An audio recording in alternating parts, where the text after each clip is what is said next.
Hi, here is a university question paper on readings from the Fringes. This is the first university examination on this book. ഓർക്കണം, സമയം 2.5 മണിക്കൂർ, ആകെ mark 80. നമുക്കറിയാവുന്ന മാതിരി 3 section ഉണ്ട്. Take a look at section A. Short answer questions. Question number 1. What is earth democracy? Earth democracy എന്ന് പറഞ്ഞാൽ എന്താണ്? ഇതാണ് ചോദ്യം. Take a look at the answer. Earth democracy is the freedom for all species to evolve within the web of life. അതായത് ഈ ഭൂമിയിലെ എല്ലാ ജീവജാലങ്ങൾക്കും യഥേഷ്ടം വളരുവാനുള്ള സ്വാതന്ത്ര്യമാണ് എർത്ത് ഡെമോക്രസി എന്ന് പറയുന്നത്. It also means the freedom and responsibility of humans to recognise, protect and respect the rights of other species. അതോടൊപ്പം മറ്റുള്ള ജീവജാലങ്ങളെ പരിഗണിക്കാനും സംരക്ഷിക്കാനും അവയെ ബഹുമാനിക്കാനുമുള്ള മനുഷ്യന്റെ സ്വാതന്ത്ര്യവും ഉത്തരവാദിത്വവും ഇതിൽ അടങ്ങിയിട്ടുണ്ട് എന്നർത്ഥം. Now, short answer question number 2. What help does the stranger ask Sylvia? നമ്മുടെ സിൽവിയയോട് ആ അപരിചിതൻ എന്ത് സഹായമാണ് ആവശ്യപ്പെടുന്നത്? ഇതാണ് ചോദ്യം. Take a look at the answer. The stranger asks Sylvia to allow him to spend the night at her house as he has lost his way in the woods. വനത്തിനകത്ത് അദ്ദേഹത്തിന് വഴിതെറ്റിപ്പോയ കാരണം ആ രാത്രി സിൽവിയയുടെ വീട്ടിൽ കഴിഞ്ഞുകൂടാൻ അനുവദിക്കണം എന്ന സഹായമാണ് ആ അപരിചിതൻ സിൽവിയയോട് ആവശ്യപ്പെട്ടത്. Now, short answer question number 3. Who is Cormac Cullinan? ഈ Cormac Cullinan എന്ന് പറയുന്നയാൾ ആരാണ്? Cormac Cullinan is a prominent South African environmentalist mentioned by Vandana Shiva.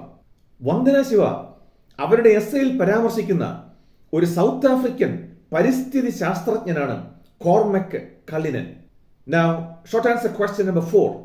Explain the line, your softness is your weakness. ഇപ്പറഞ്ഞ ഈ line ഒന്ന് വിശദീകരിക്കാമോ? ഇതാണ് ചോദ്യം. Women are usually soft and kind. വനിതകൾ സാധാരണ മൃദു സ്വഭാവമുള്ളവരും ദയാലുക്കളുമാണ്. But the patriarchs mistakenly take it as their weakness and exploit them. എന്നാൽ ഇത് വനിതകളുടെ ദൗർബല്യമായി നമ്മുടെ പുരുഷ മേധാവിത്വക്കാർ കണക്കാക്കുകയും അങ്ങനെ അവരെ ചൂഷണം ചെയ്യുകയും ചെയ്യും. This is the meaning of the expression. ഇതാണ് your softness is your weakness എന്ന പ്രയോഗത്തിന്റെ അർത്ഥം. Now, short answer question number 5. Why was Vidya anxious to meet her father? വിദ്യയ്ക്ക് അച്ഛനെ കാണാൻ എന്താണ് ഇത്രയധികം ഉത്കണ്ഠയുണ്ടായിരുന്നത്? Vidya was anxious to meet her father because she was worried about how her father would react to see her in a saree with her new name, Vidya, a tirunangai. ഒരു തിരുനാങ്കായി ആയി വിദ്യ എന്നുള്ള പുതിയ പേരും സ്വീകരിച്ച് സാരിയും ഉടുത്തു നിൽക്കുന്ന തന്നെ കാണുമ്പോൾ അച്ഛൻ എങ്ങനെ പ്രതികരിക്കും എന്നുള്ള വിഷമമായിരുന്നു വിദ്യയ്ക്കുണ്ടായിരുന്നത്. അതാണ് അച്ഛനെ കാണാൻ അവർക്കുണ്ടായിരുന്ന ഉത്കണ്ഠ. Now, short answer question number 6. Why does Adichie think that the gender neutral section in children's shop is silly? ഈ സാധാരണ കുട്ടികളുടെ ടോയ് ഷോപ്പുകളിൽ പെൺകുട്ടികൾക്ക് വേണ്ടിയുള്ളതും ആൺകുട്ടികൾക്ക് വേണ്ടിയുള്ളതും ആയ പ്രത്യേകം സെക്ഷൻ കൂടാതെ ഒരു ജെൻഡർ ന്യൂട്രൽ സെക്ഷൻ ഉള്ളത് വെറും സില്ലിയാണ്, അത് വിവരദോഷമാണ് എന്ന് നമ്മുടെ അഡിച്ചെ പറയാൻ എന്താണ് കാരണം? Adichie considers gender neutral as silly because it is premised on the idea of male being blue and female being pink and gender neutral being its own category. അഡിച്ചയെ സംബന്ധിച്ച് gender neutral എന്ന് പറയുന്നത് സിലിയാണ്. കാരണം ആ ഒരു ആശയം ഉണ്ടായിരിക്കുന്നത് ആൺകുഞ്ഞുങ്ങൾക്കുള്ള നിറം നീലയും പെൺകുട്ടികളുടേത് പിങ്കും ജെൻഡർ ന്യൂട്രലിന് അതിൻ്റെതായ സ്വന്തം കാറ്റഗറിയും എന്നുള്ള ഒരു ആശയത്തിൽ നിന്നാണ്. It is silly to associate a colour with a particular gender. ഓർക്കണം, ഈ ഓരോ ലിംഗത്തിനും ഓരോ വർണ്ണം ഇങ്ങനെ അനുവദിച്ചു കൊടുക്കുന്നത് അടിച്ചയെ സംബന്ധിച്ച് അത് വെറും വിവരദോഷമാണ്. Now, short answer question number 7. According to Harari, what are the new tools offered by science over the centuries? ഈ നൂറ്റാണ്ടുകളായി സയൻസ്, ശാസ്ത്രം നമുക്ക് തന്നിരിക്കുന്ന പുതിയ ടൂൾസ് ഏതൊക്കെയാണെന്നാണ് ചോദ്യം. Over the centuries, science has offered us many new tools. ഈ കഴിഞ്ഞ കുറെ നൂറ്റാണ്ടുകളായി ശാസ്ത്രം മനുഷ്യന് ധാരാളം ആയുധങ്ങൾ തന്നിട്ടുണ്ട്, പണിയായുധങ്ങൾ. For example, mental tools predict death rates and economic growth and technological tools. ഉദാഹരണത്തിന് മെന്റൽ ടൂൾസും ടെക്നോളജിക്കൽ ടൂൾസും. മെന്റൽ ടൂൾസ് ആണെങ്കിൽ മനുഷ്യന്റെ മരണനിരക്ക്, സാമ്പത്തിക വളർച്ച തുടങ്ങിയ കാര്യങ്ങളെപ്പറ്റി പ്രവചിക്കാൻ ഈ മെന്റൽ ടൂൾസ് നമ്മളെ സഹായിക്കുന്നു. Now, short answer question number 8. When was the Objectives Resolution presented? The Objectives Resolution constituent അസംബ്ലിയിൽ ജവഹർലാൽ നെഹ്റു അവതരിപ്പിച്ചത് എന്നാണ്? ഇതാണ് ചോദ്യം. Jawaharlal Nehru presented the Objectives Resolution in the Constituent Assembly on the 5th day of its first session on the 13th of December 1946. 1946 December 13 അതായത് constituent അസംബ്ലിയുടെ ആദ്യത്തെ സെഷന്റെ 5ാം ദിവസമാണ് ജവഹർലാൽ നെഹ്റു ഈ objectives resolution ഈ കോൺസ്റ്റിറ്റ്യൂവന്റ് അസംബ്ലിയിൽ അവതരിപ്പിച്ചത്. Now, short answer question number 9. How does democracy appear to Sameer Tanti? Sameer ടാൻറ്റിയെ സംബന്ധിച്ച് democracy എന്ന് പറഞ്ഞാൽ എങ്ങനെയാണ് അദ്ദേഹത്തിന് കാണപ്പെടുന്നത്?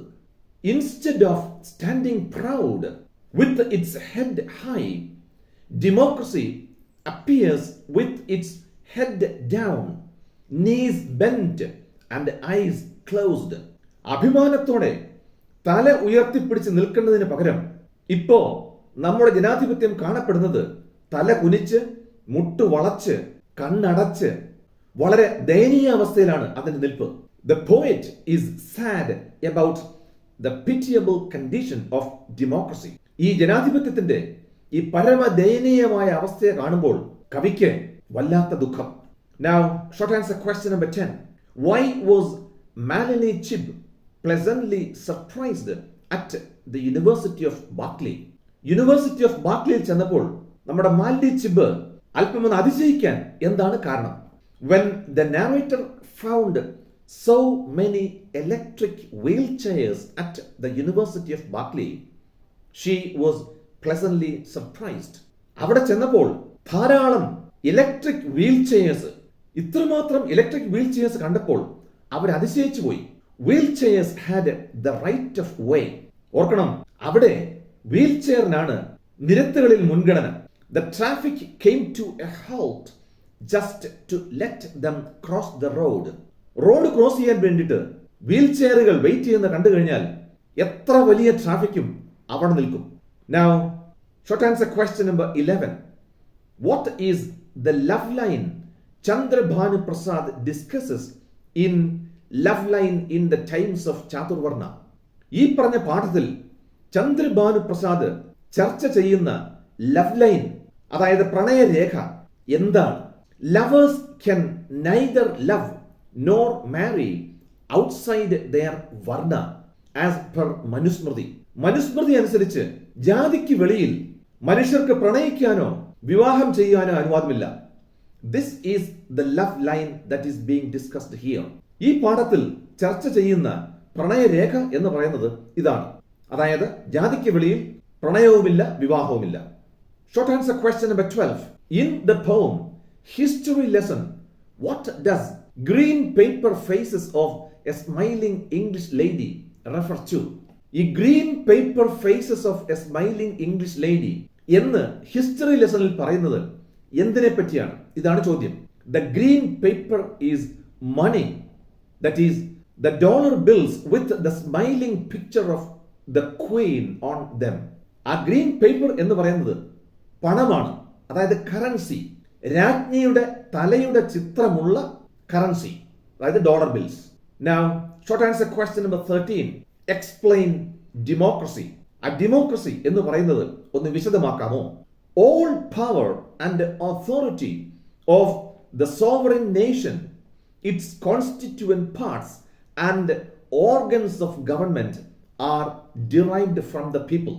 അതായത് ഒരു പരമാധികാര രാഷ്ട്രത്തിനും അതിൻ്റെ വ്യത്യസ്ത ഘടകങ്ങൾക്കും അതിന് പ്രവർത്തിക്കാൻ ആവശ്യമായിട്ടുള്ള എല്ലാ അധികാരങ്ങളും കിട്ടുന്നത് അതിൻ്റെ ജനങ്ങളിൽ നിന്നാണ് എന്നാണ് അർത്ഥം. Now, short answer question number 14. What does rainbow symbolize in the poem The Fish?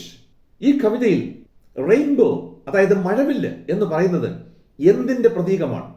It represents victory for both the fish and its capturer, but a different kind of victory. ഈ റെയിൻബോ എന്ന് പറയുന്നത് ആ മത്സ്യത്തിനും അതിനെ പിടിച്ചയാളിനും ഒരേപോലെ വിജയം കിട്ടുന്നു എന്നർത്ഥം. പക്ഷേ ഓർക്കണം, ഒരു വ്യത്യസ്ത തരത്തിലുള്ള ഒരു വിജയമാണത്. എന്താ കാര്യം?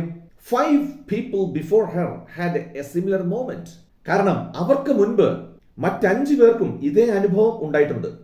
So, rainbow, rainbow, rainbow. Now friends, here is the last short answer question. Question number 15. What power, according to Francis Bacon, does science and technology have over nature? ശാസ്ത്രത്തിനും സാങ്കേതിക വിദ്യയ്ക്കും പ്രകൃതിയുടെ മേൽ എന്ത് അധികാരം, എന്ത് ശക്തിയാണ് ഉള്ളത് എന്നാണ് ഫ്രാൻസിസ് ബേക്കൺ പറയുന്നത്. According to Francis Bacon, science and technology have the power to conquer and subdue nature and to shake her to her foundations. പ്രകൃതിയെ ആക്രമിച്ച് കീഴ്പ്പെടുത്തി അതിനെ വരുതിയിലാക്കാനും വേണമെങ്കിൽ അതിൻ്റെ അടിത്തറ ഇളക്കാനുമുള്ള ശക്തി ഈ ശാസ്ത്രത്തിനും സാങ്കേതിക വിദ്യയ്ക്കും ഉണ്ട് എന്നാണ് നമ്മുടെ ഫ്രാൻസിസ് ബേക്കൺ പറയുന്നത്. Well friends, these are the short answer questions. ഓർക്കണം, ഈ 15 ചോദ്യങ്ങളും എഴുതിയാൽ 25 മാർക്കും കിട്ടും. Now, take a look at section B. Answer the following questions in a paragraph of 100 words, 5 marks each. ഓർക്കണം, പാരഗ്രാഫ് ക്വസ്റ്റ്യൻസ് 8 എണ്ണമുണ്ട്. 8 എഴുതിയാൽ 35 മാർക്കും കിട്ടും. ഓരോ ചോദ്യത്തിനും 5 മാർക്ക് വീതം. Now, question number 16, that is paragraph question number 1. Comment on the role played by science in the Second World War. അതായത് രണ്ടാം ലോക മഹായുദ്ധത്തിൽ ശാസ്ത്രം വഹിച്ച പങ്ക് എന്താണ്? ഇതാണ് ചോദ്യം. Science played a major role in the second world war. രണ്ടാം ലോക മഹായുദ്ധത്തിൽ ശാസ്ത്രത്തിന് വലിയ ഒരു പങ്ക് വഹിക്കാനുണ്ടായിരുന്നു. It was science that brought the war to an end. ഈ രണ്ടാം ലോക മഹായുദ്ധം ഒരവസാനത്തിൽ എത്തിച്ചത് വേണമെങ്കിൽ ശാസ്ത്രമാണെന്ന് പറയാം. Governments liberally funded research laboratories to help them in the war with new weapons, devices and medicine. ഈ ഗവേഷണ പരീക്ഷണശാലകൾക്ക് സർക്കാരുകൾ കൈയയച്ച് ധാരാളം പണം കൊടുത്തിരുന്നു, ഫണ്ട് കൊടുത്തിരുന്നു. എന്തിന്? ഈ യുദ്ധത്തിലെ ആവശ്യത്തിന് വേണ്ടി പുതിയ ആയുധങ്ങളും പുതിയ ഉപകരണങ്ങളും ധാരാളം പുതിയ മരുന്നും കണ്ടുപിടിച്ച് യുദ്ധമുന്നണിയിലേക്ക് അയച്ച് അവരെ സഹായിക്കാൻ വേണ്ടി. The Germans believed German scientists would change the situation with the so-called miracle weapons such as the V2 rocket and the jet-powered aircraft. ഇപ്പറഞ്ഞ 2 പുതിയ മിറക്കിൾ വെപ്പൺസ്, അതായത് V2 rocket, jet powered aircraft, ഈ 2 പുതിയ ആയുധങ്ങൾ, ഈ 2 പുതിയ കണ്ടുപിടുത്തങ്ങൾ യുദ്ധത്തിൽ ഉപയോഗിക്കാൻ ജർമ്മൻ ശാസ്ത്രജ്ഞർ കണ്ടുപിടിച്ചിരുന്നതുകൊണ്ട് ജർമ്മൻകാർ വിശ്വസിച്ചു. എന്ത്? അവർ ഉറപ്പായിട്ടും ആ യുദ്ധത്തിൽ ജയിക്കുമെന്ന്. പക്ഷേ ഓർക്കണം, at the same time America concentrated on developing the atom bomb. പക്ഷെ മറുപുറത്ത് അമേരിക്ക പുതിയ ആയുധം ആറ്റം ബോംബ് നിർമ്മിച്ചുകൊണ്ടിരിക്കുകയായിരുന്നു. The Americans knew that the Japanese would not surrender. ഒരു കാരണവശാലും ജപ്പാൻകാർ കീഴടങ്ങില്ല എന്ന് അമേരിക്കക്കാർ ഉറച്ചു വിശ്വസിച്ചിരുന്നു. So they dropped the atom bombs on Hiroshima and Nagasaki. അങ്ങനെയാണ് അമേരിക്കക്കാർ ഈ 2 ജാപ്പനീസ് പട്ടണങ്ങൾക്ക് മീതെ ആറ്റം ബോംബ് വർഷിക്കുന്നത്. It brought Japan to their knees. അങ്ങനെയാണ് അവർ കീഴടങ്ങുന്നത്. ആര്? ജപ്പാൻകാർ. Thus ended the Second World War. ഇങ്ങനെയാണ് രണ്ടാം ലോകമഹായുദ്ധം അവസാനിക്കുന്നത്. Now, paragraph question number 2, that is question number 17. How does Sameer Tanti describe the present condition of democracy in his poem How Many More Days Democracy? ഇപ്പറഞ്ഞ കവിതയിൽ ജനാധിപത്യത്തിന്റെ ഇന്നത്തെ അവസ്ഥ നമ്മുടെ കവിയായ സമീർ ടാൻറ്റി എങ്ങനെയാണ് വിവരിക്കുന്നത്? ഇതാണ് ചോദ്യം. The present condition of democracy is very pathetic. കവിയെ സംബന്ധിച്ച് ജനാധിപത്യത്തിന്റെ ഇന്നത്തെ അവസ്ഥ വളരെ ദയനീയമാണ്. Its days are filled with violence, bloodshed and guerrilla warfare. ഒളിപ്പോരും രക്തച്ചൊരിച്ചിലും അക്രമവും കൊണ്ട് നിറഞ്ഞിരിക്കുകയാണ് ഈ നമ്മുടെ ജനാധിപത്യത്തിന്റെ ദിവസങ്ങളൊക്കെ. Sameer ടാൻറ്റി asks, how many more days can democracy survive like this? ഈ രീതിയിൽ ജനാധിപത്യത്തിന് എത്ര ദിവസം കൂടെ തള്ളി നീക്കാൻ സാധിക്കും എന്നാണ് സമീർ ടാൻറ്റി എന്ന കവി ചോദിക്കുന്നത്. With its head down, knees bent and eyes closed, there is no end to the ongoing acts of destruction and shame. തല കുനിച്ച് മുട്ടുവളച്ച് കണ്ണടച്ച് നിൽക്കുന്ന ഈ ഡെമോക്രസിയെ സംബന്ധിച്ച് there is no end. ഇപ്പോൾ നടന്നുകൊണ്ടിരിക്കുന്ന ആ നാശനഷ്ടങ്ങൾക്കും നാണക്കേടുകൾക്കും യാതൊരു അന്ത്യവുമില്ല.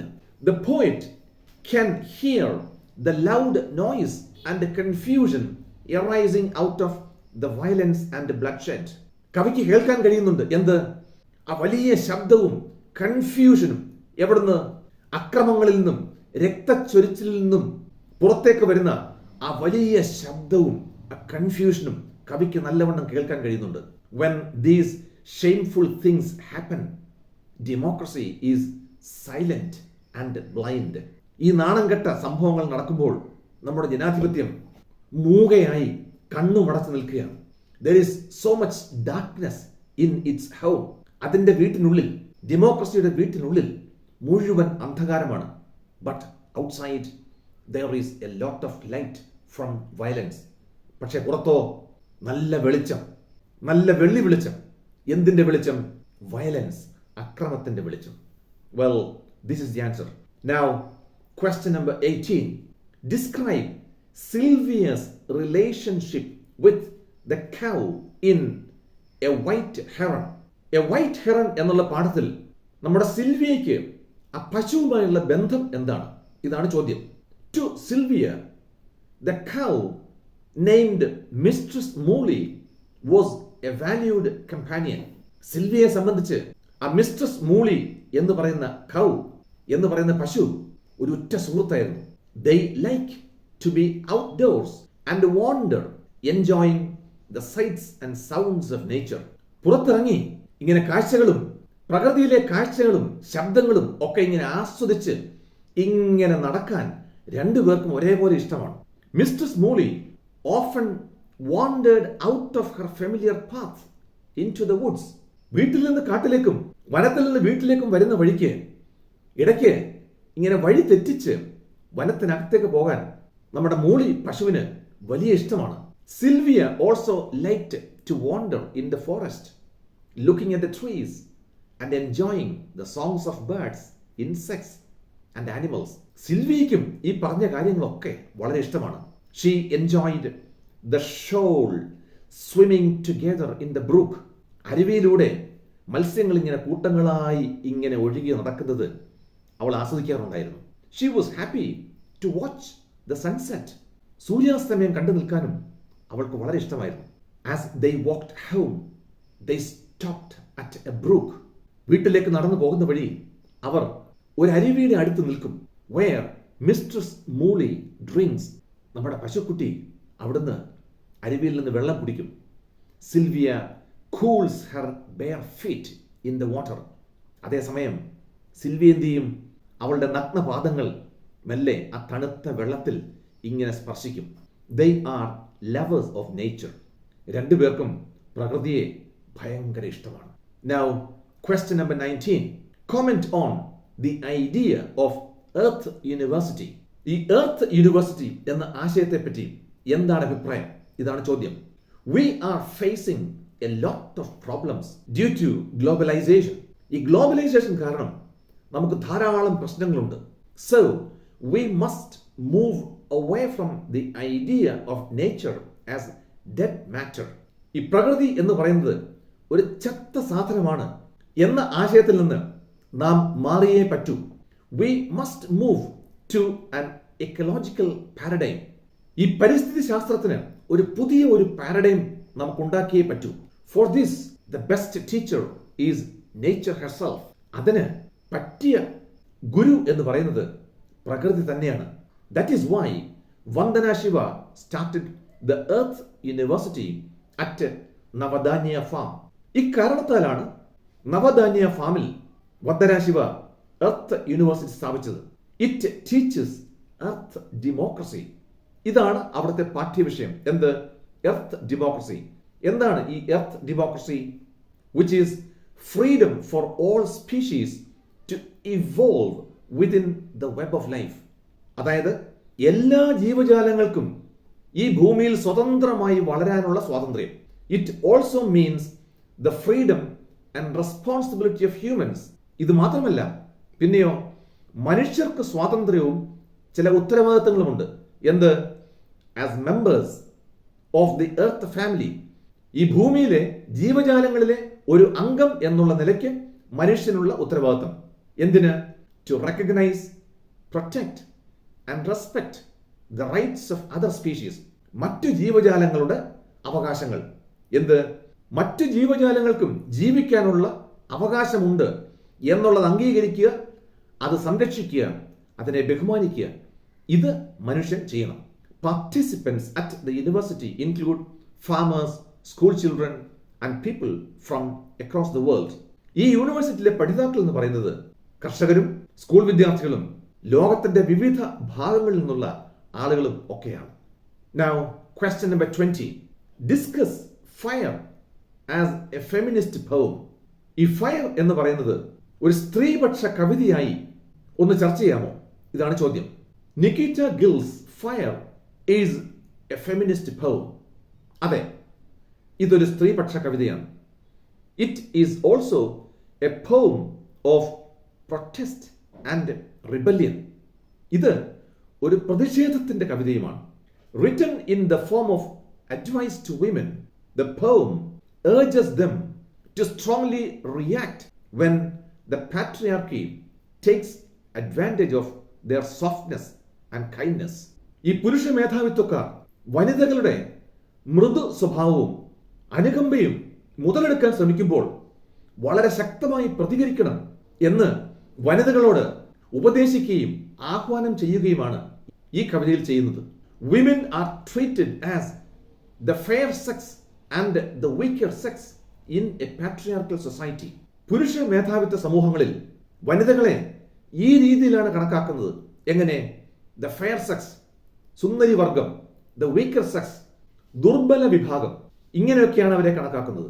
They are vulnerable to all sorts of injustice, humiliation and exploitation in such a system. ഇത്തരമൊരു വ്യവസ്ഥയിൽ വനിതകൾ എല്ലാ തരത്തിലുമുള്ള അനീതികൾക്കും അധിക്ഷേപങ്ങൾക്കും ചൂഷണങ്ങൾക്കും അവർ വിധേയരാവാറുണ്ട്.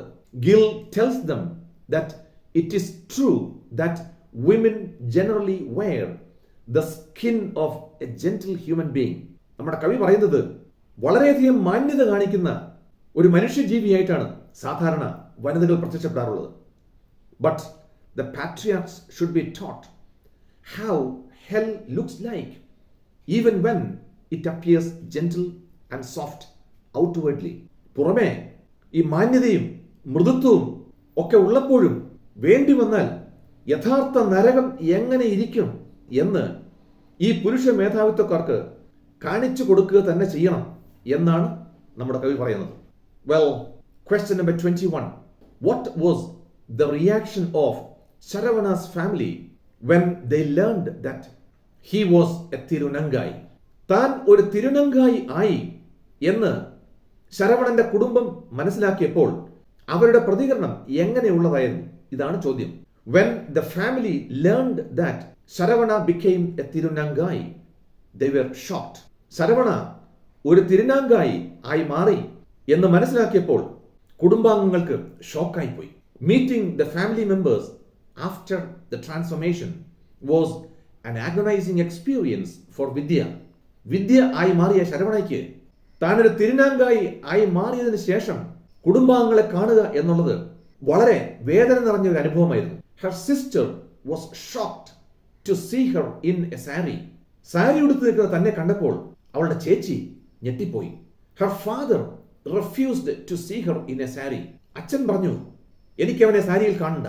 She had to change into a shirt. അവൾക്ക് ഷർട്ട് ഇട്ടതിന് ശേഷം മാത്രമേ അച്ഛൻ അവരെ കണ്ടുള്ളൂ. When they met, they were in tears. പരസ്പരം കണ്ടുമുട്ടിയപ്പോൾ രണ്ടുപേരും പൊട്ടിക്കരഞ്ഞു. The family explained Vidya's position to Appa. കുടുംബാംഗങ്ങൾ അച്ഛനോട് വിദ്യയ്ക്ക് എന്താണ് സംഭവിച്ചത് എന്നുള്ളത് വ്യക്തമായി വിശദീകരിച്ചു കൊടുത്തു.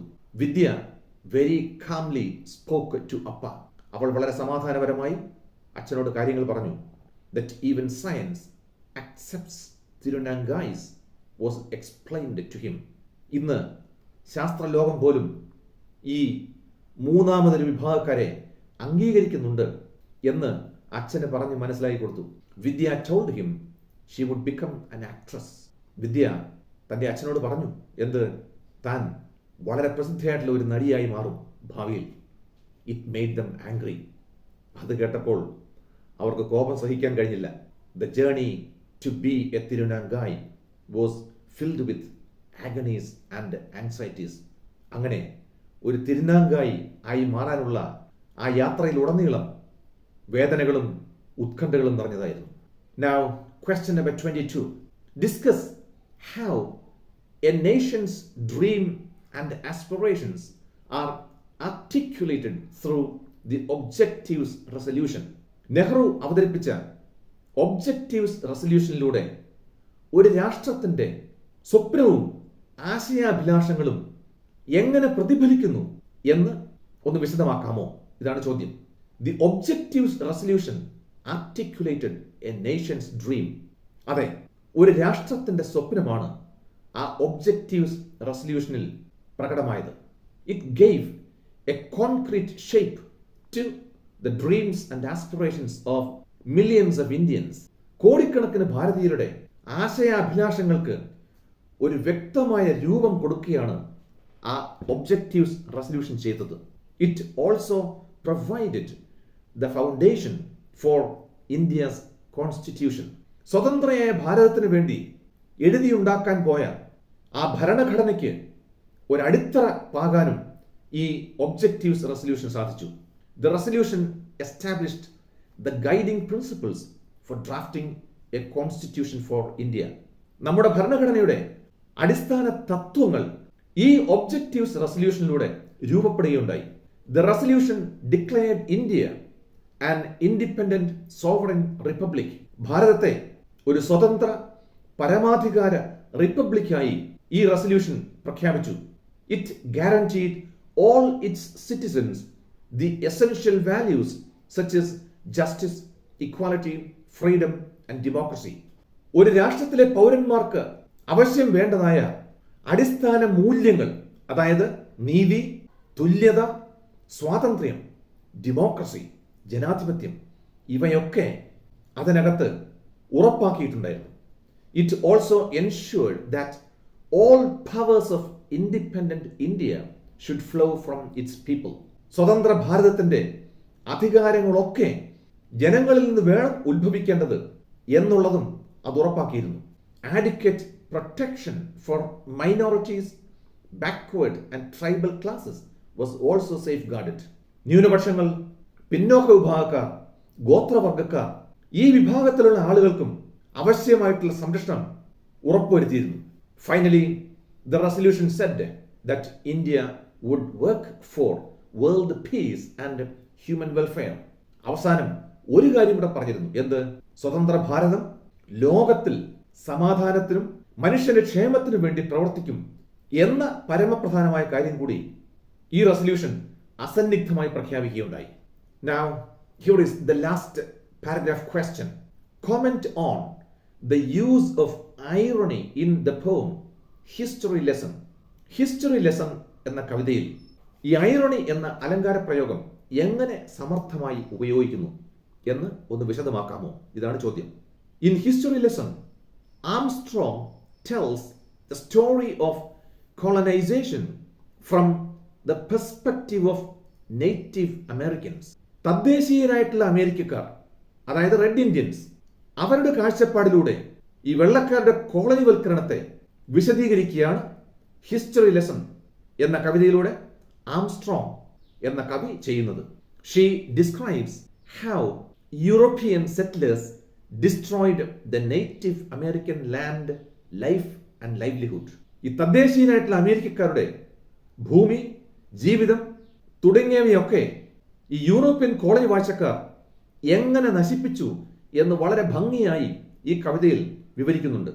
All this destruction was justified under the word colonisation. ഈ നശീകരണം മുഴുവൻ നടത്തിയത് കോളനൈസേഷൻ എന്ന ഓമന പേരിലാണ്. Though European settlers murdered native Americans, mocked their culture, raped women and suppressed their freedom, they branded it as colonization. ഈ കാര്യങ്ങളൊക്കെ അവർ ചെയ്തു. എന്ത്?